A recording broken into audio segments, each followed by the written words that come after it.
tugushimiye ko ukomeje kubana natwe wowe wahisemo gukurikira iyi channel yacu. Uyu munsi twagarutse n'abapasiteri bakoze ibikorwa bitangaje cyangwa se bitazibagirana mu mateka y'u Rwanda. Niyo uyu munsi ibahagarika gukora ibindi bikorwa ntabwo twazugera tubibagirwa na rimwe. Ushobora kwibaza ngo abapasiteri bakoze ibi bikorwa ni abapasiteri bakoze ibikorwa birimo nko gushinga ibigo nderabuzima, harimo gushinga ibigo by'amashuri, harimo gushinga insengero. Ibyo ntabwo bihuye n'inshingano nyirizina z'umupasiteri. N'ubwo bati ngo barenze inshingano z'ubupasiteri, kuko ubundi umupasiteri ni izina rihabwa umuntu uhagarariye abandi mu idini, agahabwa ubushobozi bwo gusoma misa cyangwa se gusoma inyigisho, agahabwa ubushobozi bwo gukora imihango yose y'idini, harimo nko gushyingira, gusezera bwa nyuma ku muntu watabarutse, ndetse n'ibindi byose, no kubatiza n'ibindi byose muzi bibera mu matorero. Hanyuma abo babirenzeho ahubwo baragenda bajya gukora n'ibindi bikorwa bindi ku ruhande, bavuga ati ngo muri sosiyete tubanamo tuherere nabo imbuto maze dukore ibyo bikorwa, bazahure bazirikana ko Imana igira imirimo ikora. Abapasiteri bakoze ibyo bikorwa ni abapasiteri benshi cyane, ariko uyu munsi turabwiramo abapasiteri bane batazibagirana niyo barekera gukora ibikorwa mu Rwanda. Ku mwanya wa kane turasanga aho bita Pastor Apotre Mignone Kabera. Pastor Apotre Mignone Kabera no mupasiteri wakunzwe cyane, akaba ari n'umuganga, akaba ari umuyobozi mukuru w'itorero rya Noble Family Church ribarizwa mu Rwanda. Ubwe Apotre Mignone Kabera ni umubyeyi w'abana batatu yibyariye, ndetse n'abandi benshi nk'uko abyivugira. Niwe watangije umuryango witwa Women Foundation Ministries n'urusengero rwitwa Noble Family Church. Hanyuma ni umupasiteri wagiye gutwara ibikombe byinshi cyangwa se ibihembo byinshi ku bijyanye cyangwa se muri Thanksgiving, bitewe n'ibikorwa by'impuhwe yagiye akora, cyane cyane abikorera abantu, ndetse yagiye akora n'ibindi bintu byo gushishikariza abagore bose ibijyanye no kuba babwiriza cyangwa se bakora n'indi mirimo kuko n'abagabo bayikora. Hanyuma akaba yaravuze amagambo menshi ku mupasiteri umwe mu Rwanda. Yaravuze ngo umupasiteri yaravuze ko amukunda cyane, turi buze kureba. Yaravuze ati ngo umupasiteri yigeze avuga amagambo atazibagirwa, aravuga ngo ko muvuga ngo Satani yinjiye mu Rwanda asohoka yasohokeye he.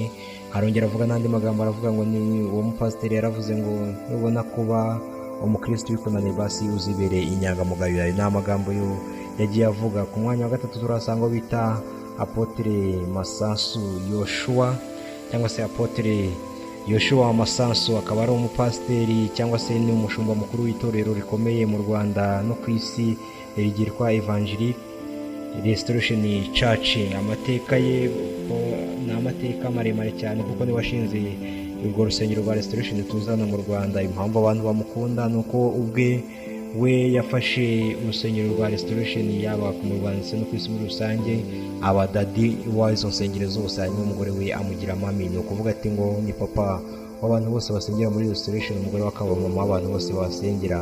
Mu yandi magambo, yaba abadafite ababyeyi cyangwa se n'abadafite ibindi bibazo, bajya imbere yabo bakababwira ibyo bibazo. Hanyuma baravuze ngo impamvu bakoze ibyo bintu ni uko bibahesha ubushobozi bukomeye bwo kubakuraho imivumo bavumwe n'ababyeyi babo mu buryo bw'umubiri. Hanyuma ubwo nawe ubikoze ugafata nk'umukozi wawe ukora mu rugo, ukamubwira ati ngo nyita papa, nanjye unyite mama, cyangwa se umugore wawe umwite mama, ni ukuvuga ati ngo umwana bituma bisangamo cyane ku buryo ababwira buri bintu byose. Hanyuma niba ari icyo ushaka kumugezaho ukakimugezaho mu buryo bwihuse. Uwo mupasiteri yarabikoze. N'ikindi kintu kigiye kigaragaza ko bamukunda n'igihe yigeze yubaka inyubako, hanyuma ahantu yari ategereje amafaranga atinze kuza banki igiye guteza imitungo ye, abakristo barayamutangira. N'igikorwa cyaba cyiza kigaragaza neza ko abakristo bamukunda, banze ko pasiteri wabo inzu ye bayiteza. Ibyo bintu nanjye narabikunze. Mukomeze mukore ibikorwa by'urukundo kandi munabakunde. Ku mwanya wa kabiri turasanga bita Revera Kanoni Dr Antoine Rutayisire. Ni umupasiteri wakunzwe cyane, ubu ngubu ari mu kiruhuko cy'izabukuru. Yakunzwe asengera muri AR cyangwa se Anglican Church mu Rwanda. Akaba yarakoreraga umurimo w'Imana mu itorero rya Remera cyangwa se mu ishami rya Remera, AR Remera. Akaba yakoreraga umurimo w'Imana, ariko ubu ngubu akaba ari mu kiruhuko cy'izabukuru. Ni umupasiteri wakunzwe cyane cyane mu nyigisho yagiye atanga zijyanye n'imibano ndetse n'izindi nyinshi cyane, aho yagiye abwiriza ibintu byinshi, aho yagiye avugamo ko mu gihe ubona ko umukristo byakunaniye bitakubuza kubana n'abandi bantu amahoro, n'ijuru ritaba ribaho ko wazaba warabanye n'abantu amahoro nta kibazo kindi mwagiranye. Ni umupasiteri wakunzwe cyane muri ubwo buryo, arabwiriza cyane ndetse abantu benshi baramukunze kubera akenshi we yakundaga kwigisha ariko agira n'abantu inama, kimwe bijya kumera nka bimwe Dashimo yakoraga bimeze nk'aho hari ijambo ryahindura ubuzima. We yababwiraga ndetse ni kwa kundi mwarimu akubwira ati aka kantu gaceho akaruhuko kazagufasha. Niwe yagendaga ababwira amagambo meza cyane yatuma babana n'abandi bantu amahoro ndetse bakabana n'Imana neza. Baza kubana n'abantu amahoro gusa n'Imana bakabana neza cyane. Ni umupasiteri wakunzwe muri icyo gihe cyose kugeza n'ubu aracyakunzwe. Yakoze ibikorwa byinshi, akundwa mu kwigisha, akundwa mu bikorwa by'umwuga akora. N'igihe yigeze yakira uwo bita Simon Kabera, akaba ari umusirikare, yaravuze ngo yigeze amubaza ngo ese umusirikare w'umukristo yakica? Ni ibintu nk'ibyo byagiye amubaza. Ni umupasiteri wagiye gukora ibikorwa byinshi cyane, arakundwa bitewe n'ibikorwa yakoze. Nawe urabizi ko nawe ushobora kubura bamukunda. Abantu benshi bagiye bamupostinga bitewe n'amagambo bagiye bavuga, bakayacaho bakayapostinga ku TikTok ndetse n'izindi mbuga nyinshi. Bigaragara neza ko umupasiteri yagiye yigisha inyigisho zikenewe cyane muri rusange cyangwa se muri sosiyete aho duherereye. Ku mwanya wa mbere reka twakire uwo bita Dr. Apotre Paul Muhirwa Gitwaza. Ni umupasiteri washinze amatorero yose arenga 123 ya Zion Temple yo mu Rwanda. Reka mbisubiremo neza ubyumve. Gitwaza yashinze amatorero ya Zion Temple arenga 123 mu bihugu bitandukanye nko muri Afurika ni mu Rwanda, Burundi, Kenya, Kongo, Tanzania na Uganda, aho yashinzemo imiryango 12 iba igize buri torero abereye umuyobozi. Apotre Paul Gitwaza yashinze umuryango utandukanye harimo Authentic Word Ministry, yashinze radio na televiziyo Authentic bisigaye byitwa Radio Zero na Zero TV, yashinze amavuriro ndetse n'imishinga ifasha abapfakazi n'imfubyi. Ni ukuvuga ngo Gitwaza yashinze imishinga myinshi ndetse ifasha abapfakazi n'imfubyi. Yagiye areba abantu badafite ikibarengera, hanyuma ashinga imishinga bashakira abaterankunga bo hanze. Aragenda areba ahantu hari ibigo cyangwa se hari abantu bagiye babura uburyo bagera kwa muganga, abashingira ibigo nderabuzima, hanyuma akajya abafashirizayo.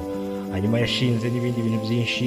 Zion yose uzabona Zion Temple yose uzabona hano mu Rwanda ndetse no hanze yarwo no hanze y'u Rwanda, iyo ngiyo yashinzwe n'uwo bita Gitwaza.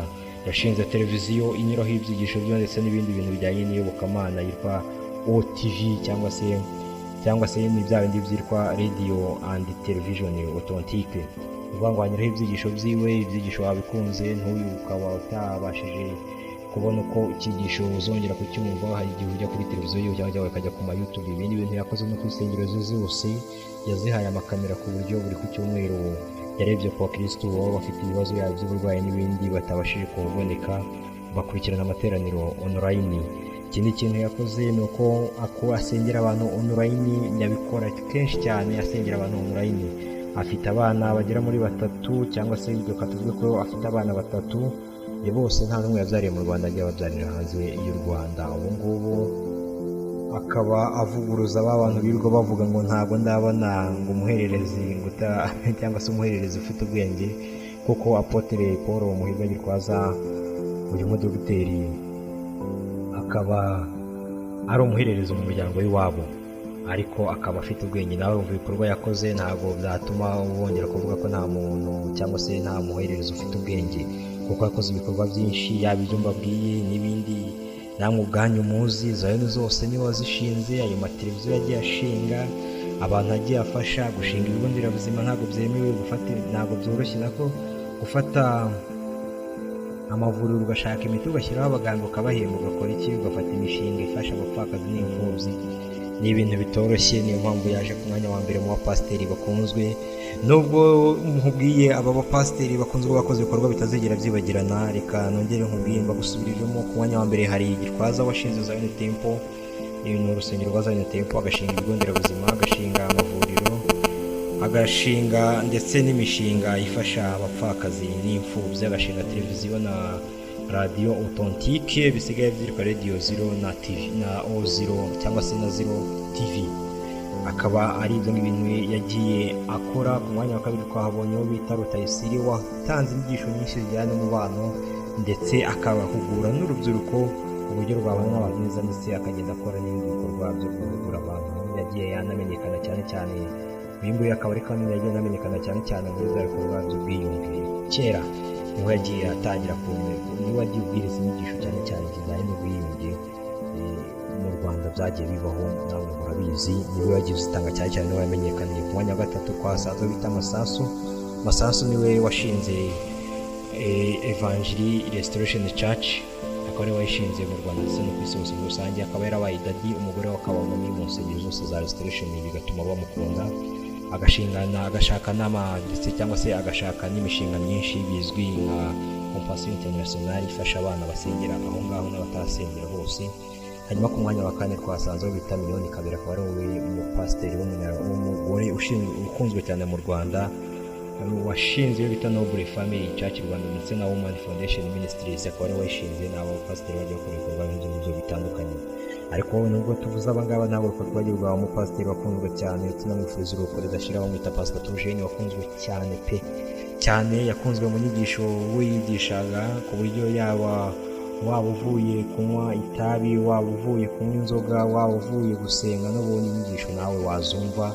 Yagiye akunda gutanga ubuhamya cyane bw'ibintu yagiye abamo, yaba ngo kuba ku mihanda ndetse n'ibindi byinshi, akabwiriza ku buryo ari we muntu wafashe mayibobo nyinshi cyangwa se abana baba ku mihanda, muranyihanganira gukoresha iryo jambo, akabafata akabakurayo ababwirije ubutumwa bwiza, maze akagenda abazana bakaba bari hano hanze nabo bavuga ubutumwa bwiza. Akaba ari umuntu wagiye ufata igihe kinini akajya gusura abana bo ku mihanda, we n'umugore we bajyanye ibyo kurya.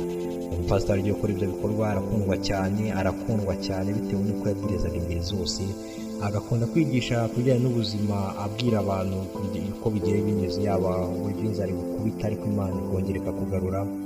Umupasiteri byagaragaye ko akunzwe igihe bamwubakiraga inzu, yigeze abitanga nk'ubuhamya, aravuga ati ngo ndi kubaka inzu ndabyibuka umuntu wajyaga kumva nkumva arampamagaye ati ngo pastor muraho neza, twamenye ko muri kubaka, ese mwatubabarira mukaza tukabahereza imodoka ya sima. Akavuga ati ngo muri Imana ibaho umugisha, ndaza kuyifata gutyo. Ndakamubwira ati ngo pastor namenye ko muri kubaka, muze mbahereza amabati gutyo inzu iruzura. Ubwo yagiye abivuga avuga ati ngo ngo biyongeze iwanjye umuryango urangiye kwifungura. Ni ibintu yagiye avuga cyane cyane asa naho yishimye cyangwa se yanabyishimira nawe kumva ko bishimishije. Hanyuma akaba yarigeze avuga ati ngo ngiye bagafuka k'umuceri wanjye bitewe n'abana ntunze tukarya iminsi 3. Ni ibintu yagiye avuga. Hanyuma Pastor Theogene kuriya wamubonaga buriya nta kintu atarebaga, yarebaga filimi, yarebaga imipira, yarebaga iki. Ati ngo impamvu yabirebaga ni iyihe? Nuvuga ati ngo nuvuga ati niba hariho match bitewe n'abana yari atunze mu rugo, bari yari yagiye akura mu buzima bwo ku muhanda, iyo umwe yavugaga ngo bagiye kureba match yaricaraga akayireba kuko yarabakundaga cyane, yaberekaga urukundo, akicara akareba match, yarangira undi yavuga ngo tugiye kureba filimi nazo akicara akazireba. Hageraho ijambo ry'Imana, ubwo nawe yagiye kuyireba agashaka uburyo ki nabo bayireba nk'uko yarebye ibyabo, nuko yagiye abazana nk'urukundo, akavuga ati ngo nanjye nuko Yesu yanzanye. Pastor Theogene yarakunzwe cyane, mwagiye munabigaragaza yaba kuri Janzu bagiye bamwubakira ndetse n'ibindi byinshi cyane. Tunamwifuriza urukundo ridashira, aruhukire mu mahoro, kandi tuzabana mu bwami bwo mu ijuru.